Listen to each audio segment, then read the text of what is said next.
I ran across a newspaper article from the Tennessean, which is the newspaper here in Nashville, Tennessee, where I live, from several years ago, where that they interviewed me and asked me the question, should people try to slow their divorces down?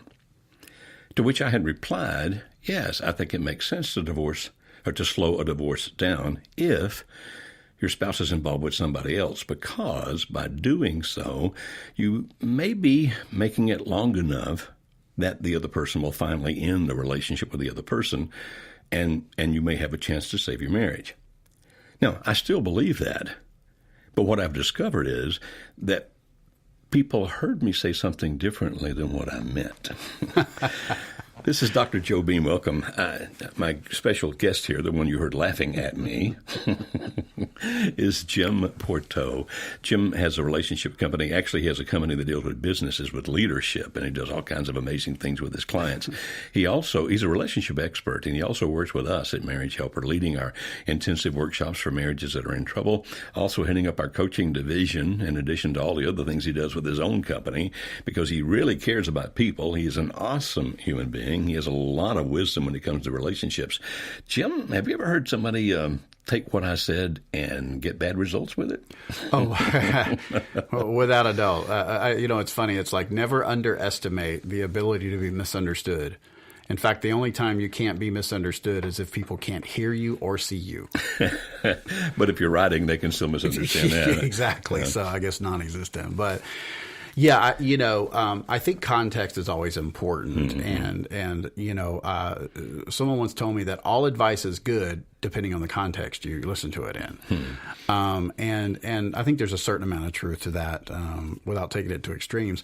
What happens is that when we are thinking about people, when I'm talking to clients who has a husband or wife that's in limerence, and if you want more information, you can find out about that online, but you can also find it in our resources and talk about what that looks like. Is that this is a state or condition that it doesn't last forever. It will end at some point. It is not uncommon in the second stage of that, or in one of the stages of that, for you to be able to find someone who is trying to quickly get out of the current relationship they're in to move into the new committed relationship with their limerent object, or the person they're in limerence with. This is limerence, for those that may be listening right now, is really just a way of science and describing people who said they are madly in love. And I want to encourage you to check that out. Okay, and so brief explanation. Charlie's married to Ann, and then Ann decides that she's in love with Fred. And so she wants to leave Charlie so she can be with Fred, because she's somehow madly in love with him. And she decides she's going to divorce Charlie so she can be with Fred. Now, in that situation, when I say it can be to your advantage to drag out the divorce, because what she's feeling for Fred is not going to last forever. It can come to an end. And dragging out the divorce might give you a chance to save your marriage. But what I didn't go on to say, and should have, is unless dragging out the divorce is going to make things worse. Yeah, well, I think, like I said, all advice works well depending on the context of it. And that is a huge truth, because the fact of limerence will end. You do the best you can to be available when that does end. Okay. Mm-hmm. And I think that's really important. So the effect of not cooperating, and I'm using some words that please don't distort them, but not cooperating in the divorce, which means I'm not just going to roll over and give it to you right away or agree to every term. Rather, I'm going to seek a counsel and get counsel from someone. Because what's really common today are mediators, or let's save money by doing this type thing. I hear that a lot. Well, no, I'm going to seek counsel. I'm going to do this. I'm going to delay it. Well, it's going to make them mad. Well, right now they're kind of already mad and going with someone else. It's not like you could make it a whole lot worse unless you begin to attack them. So we're not talking about attacking them, but delaying it could be beneficial. Well, the problem we have in that is I've had clients before who, believe it or not, they are somewhat amicable. Some of the relationship could look like they have been married for 25 years or so. Their kids have all graduated and left the house, and over that period of time, they spent more time being mom and dad than husband and wife, and they don't have any idea who the other person is. They don't hate each other.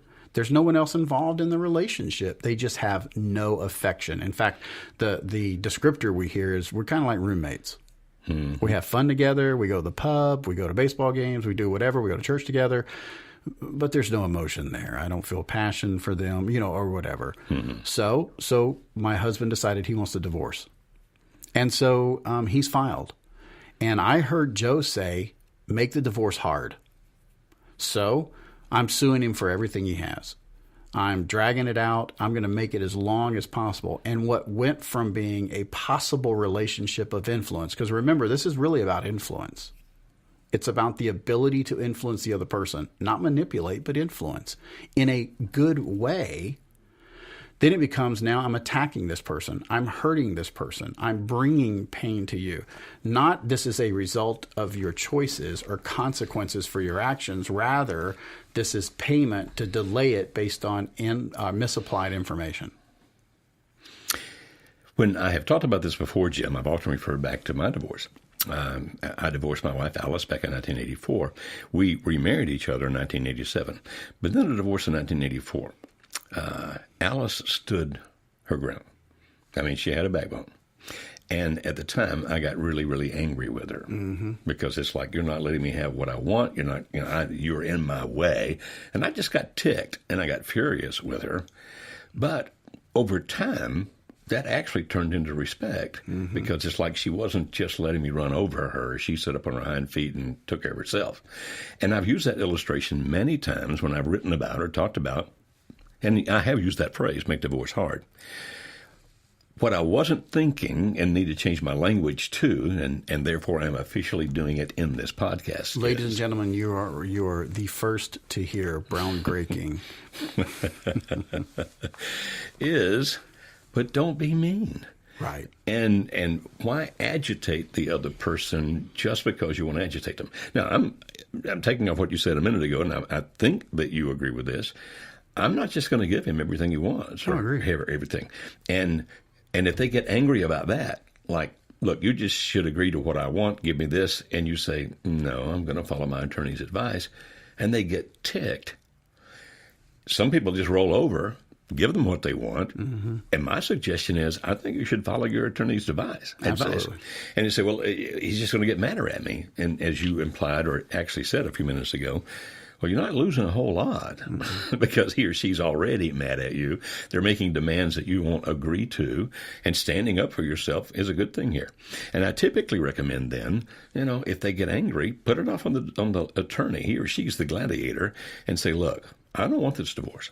I'm happy to try to work things out if you wish. We can get the right kind of help if you will do so. But as long as you continue with this, then I've got to protect myself. Sometimes it's also got to protect my kids, and therefore I am going to follow my attorney's advice. Now, if they get angry with that, they get angry with that. But you need to take care of you. You need to take care of your children if you have them. And at least in my experience, over time, that turned into respect because she didn't roll over. But what some people have done with that, and I take full blame for being misunderstood, what some people have done with that, they've just gotten mean. and during that painful time, it's easy to get mean. Sure it is. I mean, I'm hurt, and so let me just screw you. I mean, it kind of feels good sometimes when that's happening. I recently had a client, I still have them, but his wife has disengaged over a period of time. And finally decided, again, it's somewhat amicable. And this is what I mean by that is it's hard to put they don't hate each other. They're not fighting and hurting and attacking each other. She just decided she wanted something else. And so she decided she was going to file for divorce. And she had an idea of what divorce would look like in her mind. I want to be clear about this. I'm amazed of the fantasy that people create within their mind of what divorce will look like. Yeah. My favorite line is, nothing will change. To which I always say, then why are you divorcing? Yeah, right. It seems like a moot point to me. Nevertheless, her fantasy of what the divorce would look like came to a crashing halt when he said, okay, well, I'm going to talk to my attorney as well. And when he did, and she found out what she wasn't going to get, she became infuriated. You're and a lot of colorful metaphors that if we were in person, I would say, but not if we're recorded. Right. And nevertheless, his response was, it's getting worse. I didn't want to make this worse. And honestly, he didn't care. And what I mean by care, he cared about her, not whether she would get this or not get that. That was the furthest thing from his mind. And help me say this well, Joe. So if you hear this, help me. I want to make sure I say it right. Here was the thought behind it. The thought behind it when we talked was that right now she's not really that reasonable. What you are doing is not unreasonable. It's not unreasonable. It's not like if you gave this to 10 people, that 8 of the people would go, oh, my God, you were terrible in that. They would say, well, that's pretty normal. You talk to an attorney. The law says this. That's the law. And that's what you did. It's not unreasonable. Well, when a person's in an unreasonable mindset, either because they're involved with someone else or they have an unrealistic expectation or some kind of fantasy they've created, then their emotion is stronger. I'm mad at you. I hate you, stuff like that. But when they return to, I'm going to use the word normal. Whatever that as if normal exists. Yeah. Okay. But for you regular folks out there, we use it all the time. And so, but return to homeostasis. They return to normality or what they typically would be in their reasoning. They look back and go, well, it really wasn't that unreasonable. Because it isn't. It isn't like we brought more pain. It's just what happened. And that's part of the reasoning in not going crazy with it or making it so hard. You're reasonable with it. I'm reasonable. It sounds crazy. We're getting a divorce, but I'm going to be reasonable in how I do it. She deserves this. He deserves this. I'm going to do the right thing based on my value system. I remember talking to him, and his guys are just a great guy. And she's a great lady, by the way. And I just remember looking at it, telling him and saying, listen, you need to, a couple of things. One, listen to your attorney. But you're a good guy. And so don't let your emotions rule you in it. Right. But you're a nice guy. And if you want to give her a little more or whatever, and that's who you are. In other words, later, if you don't, you are going to be upset with yourself. That's damage. That's bad. I want you to be still the human you need to be for you to be whole later, no matter what happens. Then you might just don't roll over. Don't make this happen. Right. And I have said, and I still believe this, I'm trying to say it in a way that I'm explaining it differently than I did before. But I still believe this. Sometimes people will say, he or she wants this, et cetera, et cetera. I'm just kind of tired of fighting. Why don't I just give it to them? My response to that is, obviously, you can do that if you wish. I don't make your decisions, you do. But sometimes the reason that you don't give them that is because you really need them to understand the consequences of their decisions. Oh, absolutely. Like, you can't have all the money from the house, even if I don't need it. I'm not going to let you have all the money from the house when we sell it because of the fact that just aids and abets what you're doing, and you really need to face the consequences of your behavior. So to clarify my position, first of all, it's only in limerent cases where I would say that dragging it out can actually potentially be to your benefit. If it's some other situation, this is not going to work. This is if he or she is, quote, madly in love, end quote, with somebody else, then making you go a little longer actually can give you a shot at that other thing ending. But what Jim brought to my attention is if in the process you make them see you as the most evil thing on the planet, they're not coming back to you. No. Because even if they end it with the other person, it's going to be like, you're just evil. So make sure, okay, as many things we talk about, it's not a science, it's an art. That's the part I love about this. And I was hoping that you were going to bring that up, which is, people hear something and it becomes this black or white thing. And you cannot take the discussions that are happen or the podcasts that happen or the books you read and then cookie cut them into your life. You have to think. You have to apply this in the way in which it can be applied to your relationship.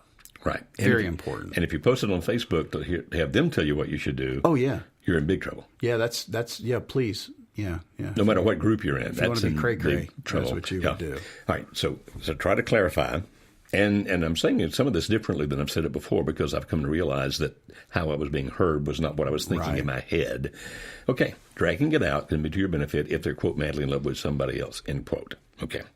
In the process, stand up for yourself. Don't roll over. Don't give up everything.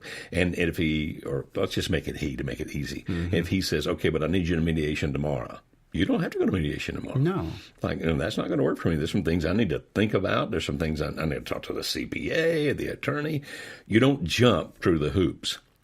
But if you take what I've said before and interpret that of, okay, I'm going to make this just vicious, then I don't know that that benefits you in any shape, fashion, or form. Well, no, I had one client where she said his attorney's asking for my W-2s, or she owned a business too. Mm-hmm. And his attorney's asking because they're trying to figure out what our assets are and what it could be. And she said, Joe said to make this hard. And so I'm just not going to give them to him. And I said, I think you're missing the interpretation of what's the spirit of what's going there. Exactly. I know that's not what we mean. That's not what's being meant there. And I will say that to people who are in this particular space, I want to be clear. So we're not planning, and this is not something as you're thinking through a divorce or thinking stuff, you're like, oh yeah, that's what I'll do or whatever. It's situational applicable. But the thought of that is, if you have the power to give something that's rightfully theirs, or in other words, they will get at some point, to just not do it because I ain't doing it, probably won't produce the best emotion that you're looking for out of it. I concur. I agree. That's a struggle.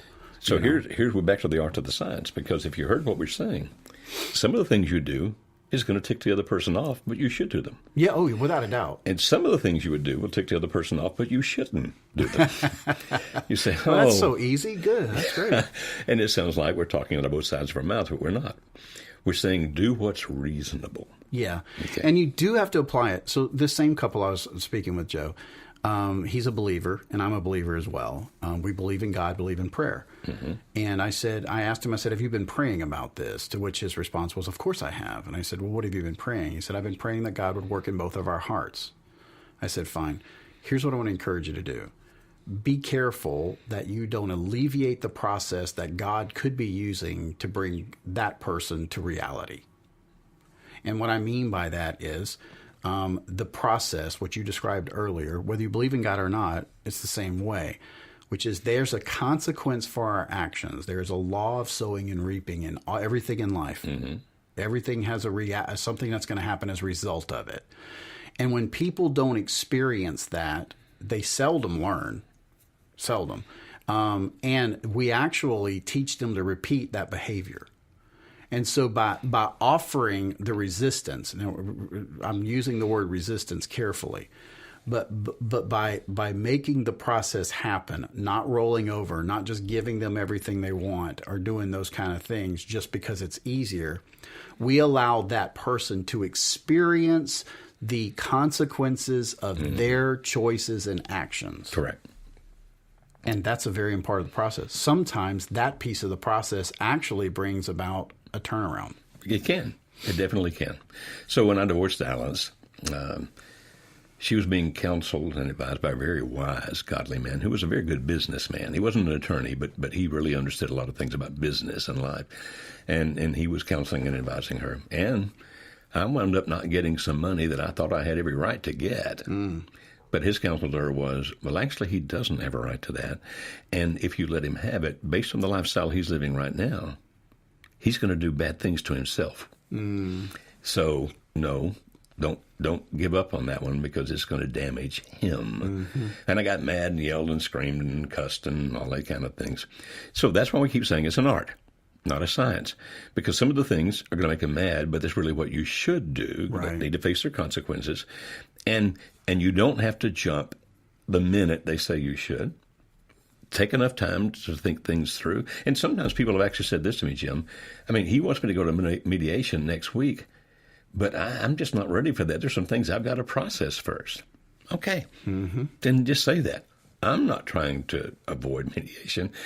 Just, I'm a processor, and there's some things I've got to think through first. And that's all reasonable. It's reasonable. So what do? Don't be mean. Don't do things just to hurt them. And for goodness sake, if the attorney says we need your financial records, you're going to have to give them. I mean, at some point you're going to have to do it. You're just showing, as it were, rebellion, and that just It doesn't pay well. It doesn't turn around good for you. But I wouldn't turn around and spend an extra $100 to get them for him tomorrow. No, it's like, okay, you can get them, but my accountant says he can have them in 10 days, unless I want to pay him to get somebody, blah, blah, blah, blah, blah. Right. Just be reasonable. Now, here's another value. We do not give legal advice. We don't do that. That's what attorneys do. You pay attorneys.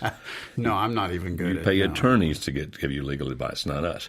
And I think it's very reasonable for you to say to your attorney, I want you to make it tough, but not mean. Right. And here's my reasoning. I'm not trying to damage him. As a matter of fact, just the opposite. Even if he gets mad, I'm doing this because I'm hoping that somehow it comes out in the right way down the line.